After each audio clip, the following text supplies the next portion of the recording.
মৰমৰ শিক্ষাৰ্থীসকল, ইতিমধ্যে আমি প্ৰথম ইউনিটৰ 3 নম্বৰ টপিক সেয়া হ'ল ৰাষ্ট্ৰীয় শিক্ষানীতি 1986 চনৰ বিষয়ে আমি আলোচনা কৰি আছো। তাৰে কেইটামান বিষয়বস্তু আমি ইতিমধ্যে আলোচনা কৰিছো। তাৰে ভিতৰত এটা হ'ল যে বিভিন্ন স্তৰৰ শিক্ষানুষ্ঠানসমূহৰ পুনৰ গঠনটো ইতিমধ্যে আলোচনা হৈছে। বিভিন্ন স্তৰৰ শিক্ষানুষ্ঠানসমূহৰ পুনৰ গঠনত আমি ইয়াৰ আগৰ ক্লাছটোত প্ৰাক প্ৰাথমিক আৰু প্ৰাথমিক শিক্ষাৰ পুনৰ গঠন সম্বন্ধে ৰাষ্ট্ৰীয় শিক্ষানীতিয়ে কি নীতি গ্ৰহণ কৰিছিল সেই সম্বন্ধে আমি আলোচনা কৰিছো। তো আজি আমি আলোচনা কৰিম মাধ্যমিক শিক্ষা আৰু উচ্চ শিক্ষাৰ ক্ষেত্ৰত ৰাষ্ট্ৰীয় শিক্ষানীতিয়ে কি নীতি গ্ৰহণ কৰিছিলে সেই সম্বন্ধে আমি আলোচনা আগবঢ়াম। তো মাধ্যমিক স্তৰৰ সম্বন্ধে ইয়াৰ আগতে কোৱা হৈছিল যে বিভিন্ন স্তৰৰ শিক্ষানুষ্ঠানৰ পুনৰ গঠন আমাৰ কোঠাৰী আয়োগে দিয়া পৰামৰ্শসমূহে ৰাষ্ট্ৰীয় শিক্ষানীতিয়ে মানি লৈছিল। তাত মাত্ৰ কেইটামান বিষয়বস্তুহে নতুনকৈ সন্নিৱিষ্ট কৰিছিল বা সংযোজন কৰিছিলে। তো মাধ্যমিক শিক্ষাৰ ক্ষেত্ৰত লোৱা পদক্ষেপসমূহ ৰাষ্ট্ৰীয় শিক্ষানীতি আছিল পাঠ্যক্ৰমৰ ক্ষেত্ৰত যে মাধ্যমিক স্তৰৰ পাঠ্যক্ৰমত কিছু সংশোধন কৰিব লাগে। তাত মানৱীয় বিষয়, বিজ্ঞান আৰু সমাজ বিজ্ঞান অন্তৰ্ভুক্ত কৰাৰ পৰামৰ্শ আগবঢ়াইছিল বা অন্তৰ্ভুক্ত কৰিব লাগে বুলি ৰাষ্ট্ৰীয় শিক্ষানীতিয়ে কৈছিলে। তাৰ বাদেও কৈছিল যিহেতুকে মোডেলাৰ আয়োগে আমাক আঙুলিয়াই দিছিল যে আমাৰ ভাৰতবৰ্ষত মাধ্যমিক বিদ্যালয় সংখ্যা যথেষ্ট কম। যিকেইটা বিদ্যালয় আছে তাত যথেষ্ট পৰিমাণে শিক্ষকৰ তুলনাত ছাত্ৰৰ পৰিমাণ বেছি হোৱাৰ ক্ষেত্ৰত মাধ্যমিক শিক্ষাৰ গুণগত শিক্ষাদানটো চলিব পৰা নাই। সেয়ে ৰাষ্ট্ৰীয় শিক্ষানীতিয়ে এটা নীতি বনাইছিল যে নতুন মাধ্যমিক বিদ্যালয় স্থাপন চৰকাৰৰ ফালৰ পৰা কৰিব লাগে। আৰু যিকেইটা মাধ্যমিক বিদ্যালয় প্ৰতিষ্ঠিত হৈ আছে বৰ্তমান, সেই মাধ্যমিক বিদ্যালয়সমূহ উন্নত আৰু সুসংগঠিত কৰিব লাগে। বিশেষকৈ এই তিনিটা বিষয়ৰ ওপৰত জোৰ দিছিল, পাঠ্যক্ৰমৰ ওপৰত জোৰ দিছিল যে পাঠ্যক্ৰমত মানৱীয় বিষয় মাধ্যমিক স্তৰত থাকিবই লাগিব, বিজ্ঞান বিষয় থাকিবই লাগিব আৰু সমাজ বিজ্ঞান বিষয় অন্তৰ্ভুক্ত কৰিব লাগিব। আৰু য'ত য'ত দৰকাৰ বিদ্যালয়ৰ সংখ্যা কম তাত মাধ্যমিক বিদ্যালয় নতুনকৈ চৰকাৰীভাৱে কৰিব লাগিব। আৰু যিবিলাক অঞ্চলত মাধ্যমিক বিদ্যালয় ইতিমধ্যে আছে সেই অঞ্চলসমূহত সেই মাধ্যমিক বিদ্যালয়সমূহৰ উন্নত আৰু সুসংগঠিত কৰিব লাগে, যাতে মাধ্যমিক শিক্ষা গুণগতভাৱে দিব পৰা যায় আমাৰ ল'ৰা ছোৱালীক। তো মাধ্যমিক বিদ্যালয়ৰ গুণগত উন্নয়নৰ কাৰণে যি এটা ডাঙৰ পদক্ষেপ 1986 ৰাষ্ট্ৰীয় শিক্ষানীতিয়ে লৈছিল যে নতুন মাধ্যমিক বিদ্যালয় স্থাপন কৰিব লাগে। আৰু সেই নীতিমতে যে ভাৰতবৰ্ষৰ প্ৰত্যেকখন জিলাত কমচে কম এখনকৈ উন্নত মানৰ মাধ্যমিক বিদ্যালয় কেন্দ্ৰীয় চৰকাৰে স্থাপন কৰিবই লাগিব, আৰু যাৰ নাম দিয়া হৈছে নবোদয় বিদ্যালয়। সেয়ে 1986 চনৰ পৰা আজিলৈকে নবোদয় বিদ্যালয় প্ৰত্যেকখন জিলাত, ভাৰতবৰ্ষৰ প্ৰত্যেকখন জিলাত কেন্দ্ৰীয় চৰকাৰৰ উদ্যোগত স্থাপন হৈ আহি আছে। আৰু এই নবোদয় বিদ্যালয়ৰ বিষয়ে তোমালোকে ভালকে মনত ৰাখিবা। এইকাৰণেই এই নবোদয় বিদ্যালয়ৰ বিষয়ে তোমালোকৰ পৰীক্ষাত প্ৰত্যেক বছৰে প্ৰায়ে আহি থাকে, হয় নবোদয় বিদ্যালয়ৰ উদ্দেশ্য নতুবা নবোদয় বিদ্যালয়ৰ বৈশিষ্ট্য। তো নবোদয় বিদ্যালয় কেন্দ্ৰীয় চৰকাৰে কিয় স্থাপন কৰিলে, এয়া এটা প্ৰশ্নৰ বিষয়। গতিকে ইয়াৰ উদ্দেশ্যসমূহ কি বা এইমছ এণ্ড অবজেক্টিভসমূহ কি? 1 নম্বৰ উদ্দেশ্য আগত ৰাখি নবোদয় বিদ্যালয় কোনটো প্ৰথম উদ্দেশ্য যিটো সেইটো হ'ল প্ৰতিভাৰ উৎকৰ্ষ আৰু উন্নয়ন। নবোদয় বিদ্যালয় স্থাপন কৰাৰ মূল উদ্দেশ্য আছিল প্ৰতিভাৰ উৎকৰ্ষ আৰু উন্নয়ন। যে যিবিলাক প্ৰতিভা সম্পন্ন ল'ৰা ছোৱালী আমাৰ গাঁও অঞ্চলত আছে, বিশেষকৈ সেই গাঁও অঞ্চলৰ ল'ৰা ছোৱালীবিলাকৰ প্ৰতিভাসমূহ উৎকৰ্ষ সাধন কৰিব লাগে। যিহেতুকে গাঁও অঞ্চলৰ ল'ৰা বা পিছপৰা অঞ্চলৰ ল'ৰা ছোৱালীবিলাক প্ৰতিভাৰ উৎকৰ্ষ সাধন কৰাৰ কাৰণে উপযুক্ত বিদ্যালয় নাপায়। গতিকে সেইবিলাক ল'ৰা ছোৱালীক বাছনি কৰি এই নবোদয় বিদ্যালয়ত এডমিশ্যন দি সিহঁতৰ যিবিলাক টেলেণ্ট আছে টেলেণ্টবিলাক ডেভেলপমেণ্ট কৰা আৰু উৎকৰ্ষ সাধন কৰা, এইটো হ'ল নবোদয় বিদ্যালয়ৰ মূল উদ্দেশ্য স্থাপনৰ। দ্বিতীয় উদ্দেশ্যটো হ'ল উৎকৃষ্টতা। ভালতকে ভাল শিক্ষাদান কৰিব লাগে। তাত শিক্ষকবিলাকো ভাল, তাৰ ইনফ্ৰাষ্ট্ৰাকচাৰো খুব ভাল, অত্যাধুনিক ইনফ্ৰাষ্ট্ৰাকচাৰ। যিবিলাক TLM আছে অৰ্থাৎ টিচিং লাৰ্ণিং মেটেৰিয়েলছ, শিক্ষণ সঁজুলি আছে, সেইবিলাকো উন্নত মানৰ। গতিকে এইবিলাকৰ মাধ্যমত নবোদয় বিদ্যালয়ত শিক্ষাদান কৰা হ'ব, যাতে ল'ৰা ছোৱালীৰ জ্ঞান, স্পষ্ট জ্ঞান আহৰণত সহায়ক হয়। গুণসম্পন্নতা।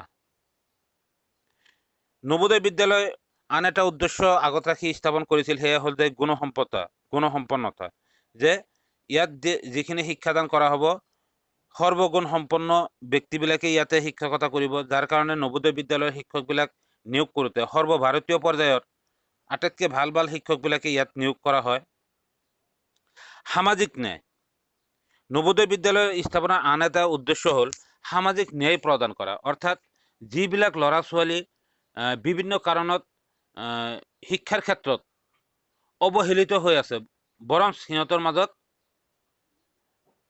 প্ৰতিভা আছে, সেইবিলাকক নবোদয় বিদ্যালয়ৰ মাধ্যমেদি ভাল শিক্ষা দিয়াটোৱে হ'ল নবোদয় বিদ্যালয়ৰ আন এটা উদ্দেশ্য। অৰ্থাৎ পিছপৰা বা ড্ৰপ আউট এইবিলাক ল'ৰা ছোৱালীক উন্নত মানৰ শিক্ষাদান কৰা, যিবিলাকে প্ৰাইভেট স্কুল বা অন্যান্য স্কুলত পঢ়িব নোৱাৰে, সেইকাৰণে ইয়াত সামাজিক ন্যায় প্ৰদানৰ কথা কৈছে। ইয়াত সকলোৱে, ধনী দুখীয়া সকলোৱে ইয়াত একে সমান সুযোগ সুবিধাত পঢ়িব পাৰিব।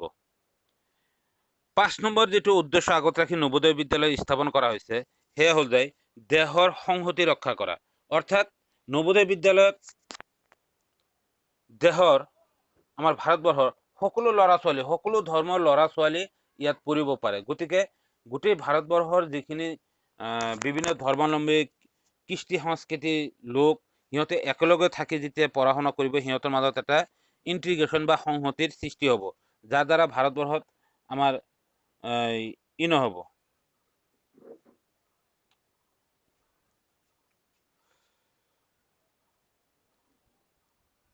বিভেদ নাথাকিব। 6 নম্বৰ যিটো উদ্দেশ্য আগত ৰাখি নবোদয় বিদ্যালয় স্থাপন কৰা হৈছিল, সেয়া হ'ল যে গাঁও অঞ্চলৰ শিক্ষাৰ্থীক উন্নত শিক্ষা দিয়া। নবোদয় বিদ্যালয়ৰ মূল উদ্দেশ্যটো আছিল গাঁও অঞ্চলৰ ল'ৰা ছোৱালীকহে বিশেষকৈ সুবিধা দিব লাগে, কাৰণ গাঁও অঞ্চলৰ ল'ৰা ছোৱালীবিলাকে উন্নত মানৰ বিদ্যালয় সিহঁতে নাপায় বা সুযোগ সুবিধা নাপায়। এই সিহঁতক শিক্ষা দিয়াৰ কাৰণে নবোদয় বিদ্যালয় স্থাপন কৰা হৈছিল। 7 নম্বৰত নবোদয় বিদ্যালয় স্থাপনৰ উদ্দেশ্য হ'ল দুখীয়া প্ৰতিভা সম্পন্ন শিক্ষাৰ্থীক বিনামূলীয়া শিক্ষা দিয়া। নবোদয় বিদ্যালয়ে দুখীয়া ল'ৰা ছোৱালীক শিক্ষা দিয়ে, সেইকাৰণে নবোদয় বিদ্যালয়ৰ একদম বিনামূলীয়া, থকা খোৱা সকলো ক্ষেত্ৰতে বিনামূলীয়াভাৱে দিয়ে, যাতে সিহঁতে পইচাৰ অভাৱত বা আৰ্থিক অনাটনৰ বাবে আধাতে পঢ়া শুনা বাদ দিব নালাগে। এইকেইটা উদ্দেশ্য আগত ৰাখি নবোদয় বিদ্যালয় স্থাপন কৰা হৈছিলে। এতিয়া আহোঁ আমি নবোদয় বিদ্যালয়ৰ বৈশিষ্ট্যসমূহ কি। নবোদয় বিদ্যালয়ৰ প্ৰথম বৈশিষ্ট্য হ'ল, 1 নম্বৰ হ'ল গাঁৱৰ শিক্ষাৰ্থীক উন্নত শিক্ষা দিয়ে। সিহঁতে গাঁও অঞ্চলৰ শিক্ষাৰ্থীহে ইয়াতে সুবিধা পায়। দ্বিতীয়তে বৈশিষ্ট্য হ'ল দুখীয়া শিক্ষাৰ্থীক বিশেষ সুবিধা। যিবিলাক ল'ৰা ছোৱালী দুখীয়া, সিহঁতক ইয়াত বিশেষ সুবিধা দিয়া হয়। তাত বিনামূলীয়া শিক্ষাদান কৰা হয়, থকা মেলা বিনামূলীয়া, খোৱাও বিনামূলীয়া, আৰু তাৰ লগতে সিহঁতক স্কলাৰশ্বিপৰো ব্যৱস্থা কৰা হয়, বিশেষ জলপানীৰ ব্যৱস্থা কৰা হয়, যাতে সিহঁতে কোনো অসুবিধাৰ সৃষ্টি নহয়। শিক্ষা হয় সম্পূৰ্ণভাৱে বিনামূলীয়া, সম্পূৰ্ণ আৱাসিক। নবোদয় বিদ্যালয়ত কিন্তু ঘৰৰ পৰা যাই পঢ়িব নোৱাৰে, তাত থাকিহে পঢ়িব লাগে, সেইকাৰণে এই বিদ্যালয়ত সম্পূৰ্ণ আৱাসিক বুলি কোৱা হয়। আৰু আন এটা বৈশিষ্ট্য, 5 নম্বৰ বৈশিষ্ট্য হ'ল নবোদয় বিদ্যালয়ৰ ব্যয় যিমান টকা খৰচ হ'ব, সেই সম্পূৰ্ণ টকা কেন্দ্ৰীয় চৰকাৰে বহন কৰে। 6 নম্বৰ ইয়াৰ বৈশিষ্ট্য হ'ল CBSE শিক্ষা ব্যৱস্থা পৰিচালনা কৰিব। নবোদয় বিদ্যালয়ৰ শিক্ষা পৰিচালনা কোনে কৰে? CBSE, অৰ্থাৎ চেন্ট্ৰেল বোৰ্ড অফ ছেকেণ্ডাৰী এডুকেশ্যনে বা কেন্দ্ৰীয় মাধ্যমিক শিক্ষা পৰিষদে এই শিক্ষা ব্যৱস্থাটো পৰিচালনা কৰে। আৰু শেষৰ যিটো বৈশিষ্ট্য হ'ল নবোদয় বিদ্যালয়, প্ৰত্যেক জিলাত এখনকৈ নবোদয় বিদ্যালয় থাকিব। প্ৰত্যেকটো ভাৰতবৰ্ষৰ যিমান কেইখন জিলা আছে, প্ৰত্যেক জিলাত এখনকৈ নবোদয় বিদ্যালয় স্থাপন কৰা হ'ব।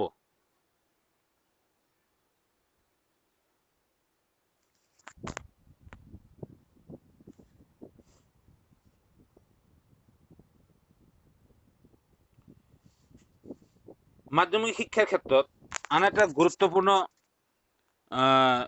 নীতি গ্ৰহণ কৰিছিল মাধ্যমিক শিক্ষা এই ৰাষ্ট্ৰীয় শিক্ষা নীতি 1986 সেয়া হ'ল ভকেশনালাইজেশ্যন অফ এডুকেশ্যন, অৰ্থাৎ শিক্ষাৰ বৃত্তিমুখী শিক্ষাৰ কথা বাৰ বাৰ কোৱা হৈছিলে। আৰু কঠোৰ আয়োগে দিয়া পৰামৰ্শ মতেই ইয়াতো প্ৰায় একেধৰণে বৃত্তিমুখী শিক্ষাৰ ব্যৱস্থা কৰা হৈছে। আৰু সেই বৃত্তিমুখী শিক্ষাত কোন কোন বিষয়কেইটা সামৰি লৈছে সেইকেইটা আমি আলোচনা কৰোঁ। 1 নম্বৰত আত্মনিয়োগৰ ব্যৱস্থা কৰা হ'ব। বিশেষকৈ মাধ্যমিক পৰ্যায়ত বৃত্তিমুখী শিক্ষাৰ জৰিয়তে ল'ৰা ছোৱালীয়ে আত্মনিয়োগ যাতে কৰিব পাৰে তাৰ ব্যৱস্থা কৰা হ'ব। শিক্ষাৰ পুনৰ্গঠন আঁচনিত পদ্ধতিগতভাৱে সুপৰিকল্পিত বৃত্তিমূলক শিক্ষা ব্যৱস্থা কৰাৰ কথা কোৱা হৈছে। এই শিক্ষাৰ প্ৰয়োগৰ অৰ্থ হ'ল আত্মনিয়োগৰ ব্যৱস্থা কৰা। দ্বিতীয়তে চাহিদা আৰু দক্ষ মানৱৰ সৃষ্টি কৰা। নৱোদয় বিদ্যালয়ে আমাৰ যিখিনি মানুহৰ চাহিদা আছে শিক্ষাৰ ক্ষেত্ৰত সেই চাহিদাখিনি পূৰণ কৰিব আৰু প্ৰত্যেকটো ক্ষেত্ৰতে দক্ষ মানৱৰ সৃষ্টি কৰিব, যাতে আমাৰ শিক্ষাৰ ক্ষেত্ৰতে হওক, উদ্যোগৰ ক্ষেত্ৰতে হওক, বাণিজ্যৰ ক্ষেত্ৰতে হওক, সেইবিলাক দক্ষতাৰে যাতে তাত আত্মনিয়োগ কৰিব পাৰে, যাৰ দ্বাৰা আমাৰ দেশৰ বিকাশ হ'ব। 8ম শ্ৰেণীৰ পৰা এই শিক্ষা দিয়া হ'ব, যিটো আমাৰ কঠোৰ আয়োগেও কৈছিলে যে বৃত্তিমূলক শিক্ষা 8ম শ্ৰেণীৰ পৰা দিয়া হ'ব 1 পৰা 3 বছৰৰ ভিতৰত। চৰকাৰ, ব্যক্তিগত মালিক বৃত্তিমুখী অনুষ্ঠান স্থাপন কৰিব পাৰিব। বৃত্তিমুখী অনুষ্ঠানসমূহ চৰকাৰেও কৰিব পাৰিব, ব্যক্তিগত মালিকেও বা প্ৰাইভেটভাৱেও কৰিব পাৰিব বুলি ৰাষ্ট্ৰীয় শিক্ষানীতিয়ে নীতি নিৰ্ধাৰণ কৰি থৈ গৈছে। এই শিক্ষাৰ বাবে স্কুলত কি থাকিব? নিৰ্দিষ্ট শাখা থাকিব, সেকশ্যন থাকিব। বৃত্তিমূলক শিক্ষাৰ বাবে স্কুলত সাধাৰণ পাঠ্যক্ৰমৰ বাদেও নিৰ্দিষ্ট শাখাৰ মাধ্যমেদি এই শিক্ষা দিয়া হ'ব। আৰু শিক্ষাৰ্থীক নিৰ্দিষ্ট পেছাৰ বাবে প্ৰস্তুত কৰা হ'ব। শিক্ষাৰ্থীসকলক যিকোনো এটা নিৰ্দিষ্ট পেছাৰ বাবে নৱোদয় বিদ্যালয় ভকেশ্যনেল বৃত্তিমুখী শিক্ষাৰ মাধ্যমেদি প্ৰস্তুত কৰা হ'ব, যাতে ল'ৰা ছোৱালীবিলাক মাধ্যমিক শিক্ষা গ্ৰহণ কৰাৰ অন্তত নিৰ্দিষ্ট এটা কামৰ উপযুক্ত হৈ যায়। ইয়াৰ বাবে পাঠ্যক্ৰম সংশোধনৰ কথাও কোৱা হৈছে। এইকেইটা হ'ল বৃত্তিমুখী শিক্ষাৰ ক্ষেত্ৰত ৰাষ্ট্ৰীয় শিক্ষানীতিয়ে গ্ৰহণ কৰা নীতি। নেক্সট আহোঁ আমি হায়াৰ এডুকেশ্যন, অৰ্থাৎ উচ্চ শিক্ষাৰ ক্ষেত্ৰত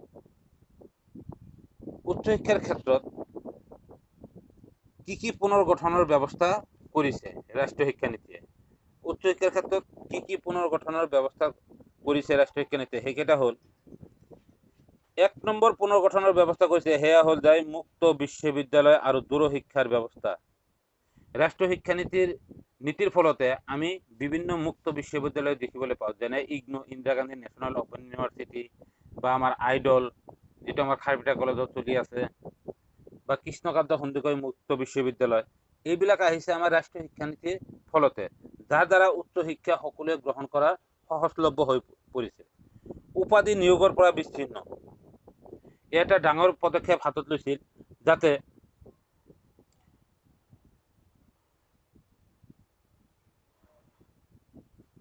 লিখা পঢ়াৰ ক্ষেত্ৰত যোগ্যতাকহে ইয়াত অগ্ৰাধিকাৰ দিয়া হ'ব।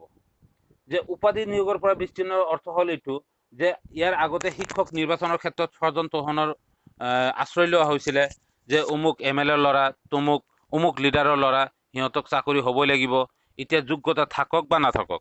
কিন্তু ৰাষ্ট্ৰীয় শিক্ষানীতিয়ে কৈছে যে এইবিলাক উপাধি নহ'ব, সৰ্বভাৰতীয় পৰ্যায়ত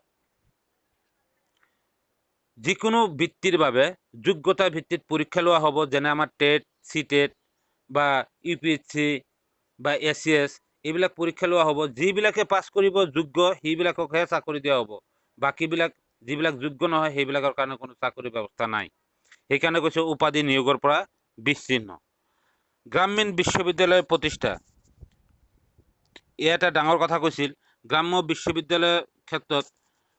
বিশ্ববিদ্যালয়ৰ নতুন ধাৰণাটো মহাত্মা গান্ধীৰ বৈপ্লৱিক আদৰ্শৰ মাধ্যমেৰে বিকশিত কৰাৰ প্ৰচেষ্টা কৰা হ'ব। গ্ৰামাঞ্চলৰ একেবাৰে অন্তৰৰ পৰা বিকশিত কৰাৰ প্ৰচেষ্টা কৰা হ'ব আৰু সূক্ষ্ম পৰিকল্পনা হাতত লোৱা হ'ব। মহাত্মা গান্ধীৰ বুনিয়াদী শিক্ষাৰ কাৰ্যসূচী আৰু আঁচনিসমূহ সমৰ্থিত হ'ব। কাৰণ গাঁও অঞ্চল উন্নতি হ'লেহে, গাঁও অঞ্চলৰ ল'ৰা ছোৱালী উন্নত শিক্ষা পালে বা উচ্চ শিক্ষা পালেহে আমাৰ ভাৰতবৰ্ষ উন্নত হ'ব, যিহেতুকে 70%তকৈ অধিক মানুহ গাঁও অঞ্চলতহে বসবাস কৰে। শিক্ষাৰ গুণগত দিশৰ উন্নয়নৰ কথা ইয়াতে কোৱা হৈছে যে আমি যিখিনি শিক্ষা আমি দিছোঁ সেই শিক্ষাসমূহ গুণগত দিশসমূহ উন্নয়নৰ ব্যৱস্থা কৰিব লাগে। খালি চাৰ্টিফিকেটৰ কাৰণে পঢ়িব নালাগে। গৱেষণামূলক কাৰ্যসূচী গ্ৰহণ, উচ্চ শিক্ষাত গৱেষণামূলক কাৰ্যসূচী কথা ৰাষ্ট্ৰীয় শিক্ষানীতিয়ে কৈছে যে উচ্চ শিক্ষা খালি লিখা পঢ়াৰ কাৰণে নহয়, ইয়াত গৱেষণাৰ কাৰণেও দিয়াৰ ব্যৱস্থা কৰিব লাগে। স্বশাসনৰ ব্যৱস্থা, উচ্চ শিক্ষাত চৰকাৰৰ কোনো হস্তক্ষেপ নাথাকিব। সিহঁতে নিজে নিজে পাঠ্যক্ৰম প্ৰস্তুত কৰিব পাৰিব, পৰীক্ষাৰ তাৰিখ নিজে গ্ৰহণ কৰিব পাৰিব, শিক্ষক নিৰ্বাচন সিহঁতে নিজে কৰিব, যাৰ দ্বাৰা নেকি আমাৰ উচ্চ শিক্ষানুষ্ঠানসমূহ সুব্যৱস্থাৰে পৰিচালিত হ'ব পাৰে। আধুনিক আৰু জীৱন উপযোগী পাঠ্যক্ৰম, উচ্চ শিক্ষা আধুনিক আৰু জীৱন উপযোগী পাঠ্যক্ৰমৰ ব্যৱস্থা কৰিব লাগে, যাৰ দ্বাৰা ল'ৰা ছোৱালী যাতে আধুনিক পৃথিৱীৰ লগত খোজ খায় বা পৰিৱৰ্তিত সমাজ ব্যৱস্থাৰ লগত নিজে আত্মনিয়োগ কৰি আগবাঢ়ি যাব পাৰে। মানৱীয় দিশত গুৰুত্ব, উচ্চ শিক্ষা কৰি আমি সমাজৰ পৰা বিচ্ছিন্ন হ'ব নালাগে। মানৱীয় বিষয়সমূহ অধ্যয়ন কৰি যাতে উচ্চ শিক্ষা গ্ৰহণ কৰাৰ পিছতো আমাৰ সাধাৰণ জনতাৰ লগত সহভাৱে আমি আগবাঢ়ি যাব পাৰোঁ, তাৰ ব্যৱস্থা কৰাৰ পৰামৰ্শ ৰাষ্ট্ৰীয় শিক্ষানীতিয়ে দিছে। সকলো পৰ্যায়ত দক্ষতাৰ উন্নতিকৰণ আৰু ফলপ্ৰসূতা, সকলো পৰ্যায়ৰ দক্ষতা উন্নতিকৰণ, সেয়া শিক্ষকতাৰ ক্ষেত্ৰতে হওক বা প্ৰশাসনিক ক্ষেত্ৰতে হওক বা উদ্যোগৰ ক্ষেত্ৰতে হওক বা বাণিজ্যৰ ক্ষেত্ৰতে হওক বা কৃষিৰ ক্ষেত্ৰতে হওক, ইয়াত দক্ষতাৰ উন্নতি সাধন কৰাৰ বিষয়ে ৰাষ্ট্ৰীয় শিক্ষানীতিয়ে গুৰুত্ব আৰোপ কৰিছে। ছাত্ৰ ছাত্ৰীসকলক আৱাসিক সুবিধা, যিহেতুকে উচ্চ শিক্ষানুষ্ঠানসমূহ আমাৰ ভাৰতবৰ্ষত এতিয়াও সহজলভ্য হৈ উঠা নাই। বহুত দূৰে দূৰে উচ্চ শিক্ষানুষ্ঠানসমূহ স্থাপিত হৈ আছে। আমাৰ অসমৰ কথা চিন্তা কৰিলে সিদিনালৈকে মাত্ৰ গুৱাহাটী আৰু ডিব্ৰুগড় বিশ্ববিদ্যালয়হে আছিল। গতিকে তাত পঢ়িব যাব গ'লে বহুত দূৰ দূৰণিৰ পৰা ল'ৰা ছোৱালী তাত পঢ়িব যাব লাগে। তাত যাই থকা মেলাৰ অসুবিধাৰ কাৰণে বহুতে পঢ়িব নোৱাৰে, যাৰ কাৰণে উচ্চ শিক্ষানুষ্ঠানত হোষ্টেলৰ ব্যৱস্থা কৰিব লাগে। আজিৰ দিনত হয়তোবা বহুকেইটা বিশ্ববিদ্যালয় স্থাপন হৈছেও যদিও তথাপিও আমি ফটকে তাতে বা সোনকালে তাতে আমি যাব নোৱাৰোঁ। গতিকে তাত আৱাসিক সুবিধাৰ কথা ৰাষ্ট্ৰীয় শিক্ষানীতিয়ে কৈছে যে প্ৰত্যেকটো উচ্চ শিক্ষানুষ্ঠানত আৱাসিক সুবিধা থাকিব লাগে। উচ্চ শিক্ষাৰ ক্ষেত্ৰত আন এটা কথা ৰাষ্ট্ৰীয় শিক্ষানীতিয়ে কৈছে যে উচ্চ শিক্ষাৰ যিবিলাক টেকনিকেল আৰু মেনেজমেণ্ট এডুকেশ্যন আছে, অৰ্থাৎ কাৰিকৰী আৰু ব্যৱস্থাপনা শিক্ষা বিষয়ে ইয়াতে ৰাষ্ট্ৰীয় শিক্ষানীতিয়ে কিছুমান নীতি নিৰ্দেশনা দি দিছে। টেকনিকেল এণ্ড মেনেজমেণ্ট এডুকেশ্যন অৰ্থাৎ কাৰিকৰী আৰু ব্যৱস্থাপনা শিক্ষাৰ ক্ষেত্ৰত ৰাষ্ট্ৰীয় শিক্ষানীতিয়ে কি নীতি গ্ৰহণ কৰিছিল? কাৰিকৰী মানৱ শক্তি সংবাদ ব্যৱস্থা, কাৰিকৰী ক্ষেত্ৰত মানৱ শক্তিসমূহক অৱগত কৰাব লাগে। বহুতে আমি কাৰিকৰী শিক্ষাৰ বিষয়ে কিন্তু অৱগত নহয়। আজিৰ দিনত যদিও হৈছে, প্ৰত্যেকটো স্তৰতে কম্পিউটাৰৰ প্ৰশিক্ষণ দিব লাগে। যিহেতুকে বৰ্তমান যুগ সায়েন্স এণ্ড টেকনলজিৰ যুগ বুলি কোৱা হয়, বিশেষকৈ কম্পিউটাৰ যুগ বুলিও কোৱা হয়। এই কম্পিউটাৰ যুগত আমি যদি কম্পিউটাৰখিনি যদি চলাব নাজানো, কম্পিউটাৰৰ বিষয়ে নাজানো, তেতিয়াহ'লে আমি বহু ক্ষেত্ৰত পিছ পৰি থাকিম। নিৰ্দেশনা আৰু পৰামৰ্শ দান, গাইডেন্স এণ্ড কাউন্সিলিং, কাৰিকৰী আৰু ব্যৱস্থা শিক্ষাৰ ক্ষেত্ৰত আমি ছাত্ৰ ছাত্ৰীসকলক উপযুক্তভাৱে নিৰ্দেশনা আৰু পৰামৰ্শৰ ব্যৱস্থা কৰিব লাগে, যাতে সিহঁতে কাৰিকৰী আৰু ব্যৱস্থাপনা শিক্ষাত সহজভাৱে সিহঁতে শিক্ষাটো আগুৱাই লৈ যাব পাৰে। দূৰশিক্ষা ব্যৱস্থা, ডিষ্টেন্স এডুকেশ্যন, কাৰিকৰী আৰু ব্যৱস্থাপনা শিক্ষাৰ ক্ষেত্ৰত দূৰশিক্ষা ব্যৱস্থাৰ কথা বাৰ বাৰ কোৱা হৈছে। পলিটেকনিক স্থাপন, প্ৰত্যেক জিলাত যাতে পলিটেকনিক স্থাপন কৰা হয়, যাৰ দ্বাৰা আমাৰ কাৰিকৰী শিক্ষাত সহজলভ্য হয়, আমাৰ সকলো ল'ৰা ছোৱালী যাতে কাৰিকৰী শিক্ষাটো গ্ৰহণ কৰিব পাৰে। এইকেইটাই আছিল আমাৰ মাধ্যমিক আৰু উচ্চ শিক্ষাৰ ক্ষেত্ৰত ৰাষ্ট্ৰীয় শিক্ষানীতিয়ে গ্ৰহণ কৰা নীতি। গতিকে তোমালোকে মনত ৰাখিবা, ইয়াৰ পৰা সৰু সৰু প্ৰশ্ন 2 মাৰ্কৰ প্ৰশ্নবিলাক প্ৰায় পৰীক্ষাত আহিয়ে থাকে। তোমালোকে ধৈৰ্য